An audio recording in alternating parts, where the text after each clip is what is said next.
Cooch Behar station মোড় সংলগ্ন এলাকায় পিডিডব্লিউর নোটিশ ঘিরে চাঞ্চল্যের সৃষ্টি হয়েছে। জানা গেছে, স্টেশন মোড়ে অবস্থিত তৃণমূল যুব কার্যালয় সহ একাধিক দোকান ও নির্মাণে পিডব্লিউডির থেকে নোটিশ টাঙানো হয়েছে। নোটিশে জানানো হয়েছে, আগামী 14 দিনের মধ্যে সংশ্লিষ্ট নির্মাণ বা দখলদারি স্বেচ্ছায় সরিয়ে না নিলে আইনানুগ ব্যবস্থা গ্রহণ করা হবে।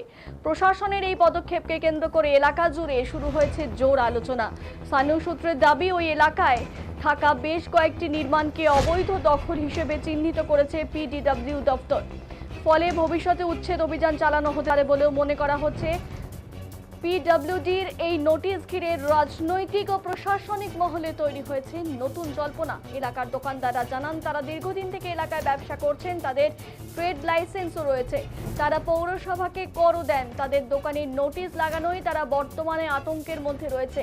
তারা চান প্রশাসনের পক্ষ থেকে যাতে তাদের পুনর্বাসনের ব্যবস্থা করা হয়।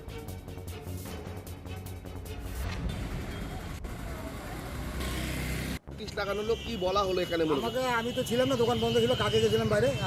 নোটিশটা জিজ্ঞাসা করলাম, পিডব্লিউ থেকে আসছে, এগুলো সব ভাঙা পড়বে, নোটিশটা নেই। আমি বললাম, এইটা নোটিশটা আমাকে রিসিভ করতে দেন।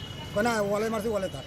তারপর আমাদের ব্যবসা সমিতি যে সেক্রেটারি আছে, ওর মারতেছিলাম যে উনি তো আসছে, উনিকে তাহলে দেন, উনিকে দিয়ে দিল, দিয়ে উনি রিসিভ করতে গেল, রিসিভ করে নিয়ে গেলেন। বলছিল পরবর্তী বিকালে আরও ওগুলো দোকান দিবে, কিন্তু বিকাল পর্যন্ত আর আসেনি।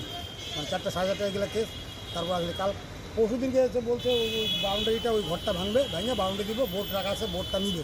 আমি ঠিক আছে, বোর্ড রাখা আছে, আর ভাঙা বোর্ড পাচ্ছিলাম, গভর্নমেন্টের মাল, যদি কেউ বিক্রি করে পরে দায়িত্ব আমরা পড়বো। ওই জন্য আমি রাখছিলাম, ওই ঘরে রাখছি। ওরা দেখলো, ঠিক আছে, পরের দিন দিও, ওটা মা বাবা কালকে এসে নোটিশ দেওয়া। কালকে খালি বলছিল পাঁচিল দিব, এটাই করবো।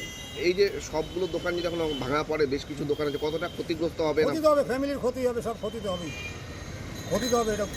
এটা প্রতিষ্ঠান একটা তৈরি করতে মিনিমাম সময় লাগছে, আবার অন্যখানে যাওয়া আবার সময় লাগবে, এটা না খায় মরতে হবে। কত বছর ধরে আপনারা আছেন এখানে? আমি তো 25 বছর আছি। আর মালিক ছিল এখানে, ঘর মালিক ছিল আরও 50 বছর, মানে 50 বছর থেকে। কতগুলো দোকান ভাঙা পড়ছে তাহলে এখন পরে নোটিশ যেগুলো দিয়েছে, ওগুলো 14 দিনের টাইম দিয়েছে। এখন কী করবেন আপনারা? এখন কী করবো, গভর্নমেন্টকে বলবো, জানাবো, যদি সাহায্য করাতে সাহায্য করবো। গভর্নমেন্টের কিছু করার নাই, কিন্তু আমাদের তো ব্যবস্থা করে দিতে হবে। এটা সরকারি জায়গায়?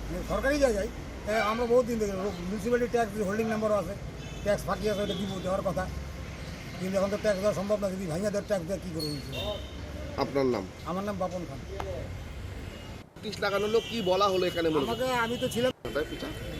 দাদা, এই যে কাদের থেকে এই নোটিশ লাগানো হলো? এটা নোটিশ লাগানো হয়েছিল আগের দিন, মানে এটা তারিখটা হলো, আজকে হলো 11 তারিখ।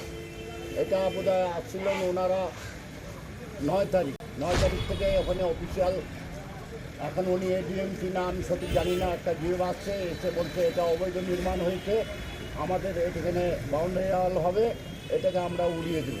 এই কথাটাই ছিল সেদিনকে 9 তারিখে।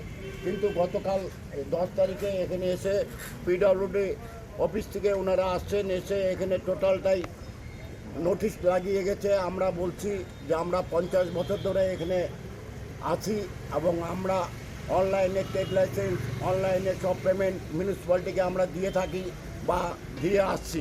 এখন এটা ভাঙবে কী করবে? ওনারা বলেছেন যে আপনাদের কী কী ডকুমেন্টস আছে সব আপনারা নিয়ে আমাদের অফিসে আসুন, তারপরে আপনাদের সাথে বসে নেগোসিয়েশন করা যাবে, বা কী আছে না আছে আপনারা জানতে পারবেন। তো এইটুকু বলে ওনারা নোটিশ লাগিয়ে চলে গেছে। কয়দিনের সময়সীমা দেওয়া আছে? সেটা সময় দেওয়া আছে 14 দিনের।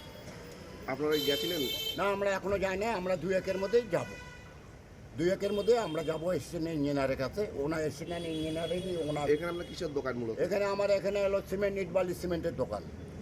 এটা আমরা দীর্ঘ 40-45 বছর ধরে করতেছি। যদি এটা ভাঙা পড়ে তাহলে কতটা ক্ষতি হবে? ক্ষতিটা তা আমার আকার হবে না, এখানে 100 দোকান আছে, 100 পরিবার, সবাই এগুলো তো রাস্তায় চলে আসবে। তা আমাদের এটাই ন্যায্য দাবি, সরকার করুক। আমরা চাই যাতে সুস্থ স্বাভাবিক যারা এখানে এতদিন ধরে করে খাচ্ছেন, তাদের পরিবারের দিকে তাকিয়ে এদের পুনরায় কোনো রকম সরকার যাতে ব্যবস্থা নেয়, যাতে এরা রাস্তায় না চলে আসে। এটা আমাদের সরকারের কাছে আবেদন থাকবে, স্বয়ং মুখ্যমন্ত্রীর কাছে আবেদন থাকবে। আপনার নাম? মলয় নন্দী, স্টেশন মোড়, মানে কোচবিহার। ওনারা আসছিল, বলে এটাকে ওয়াশ আউট করে চারোদিকে আমরা ব্যারিকেড করে দেবো। সেটা হলো পিডব্লিউডি ল্যান্ড। এই ল্যান্ডের আমরা টোটালটা ব্যারিকেড করে একটা গেট করবো, আর এখানে কোনো রাস্তা থাকবে না। ওনারা আসছিল, বলে এটাকে ওয়াশ আউট করে চারোদিকে আমরা ব্যারিকেড করে দেবো।